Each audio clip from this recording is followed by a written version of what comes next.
আসসালামু আলাইকুম গাইস, আপনারা কি কলা খাইবেন নি?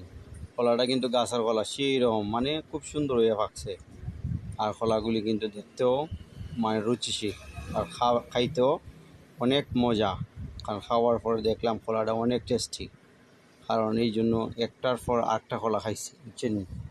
আর সবাই নিজেরা গাছ লাগাইবেন, কিনা কিন্তু সবসময় খাইতে পারবেন না। এই যে নেখালি কলার দাম কইব 60 টাকা 70 টাকা, তখন খাইবেন না। আর গাছের কলা হইলে বড় আছে, খাইতে কোনো সমস্যা নাই। যেটা খুশি ওটা খান, একটা ভাল লাগছে একটা খাইবেন, একটা ভাল লাগছে একটা খাইবেন, কেউ বাধা দেবে নাই। আর কিনা খাইতে গেলে ওই নিজেও চিন্তা পারবো না, 60টা টাকা যাইতে আছে 70টা টাকা যাইতে আছে।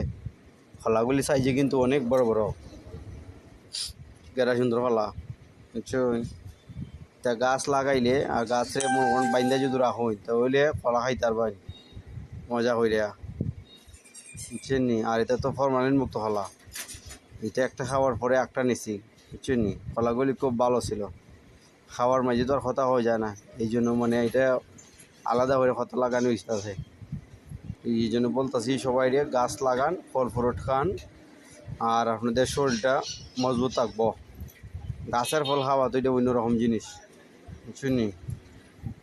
গাছের ফল খাওয়া এটা অন্যরকম জিনিস, এটা খুব মানে অন্যরকম স্বাদ লাগে।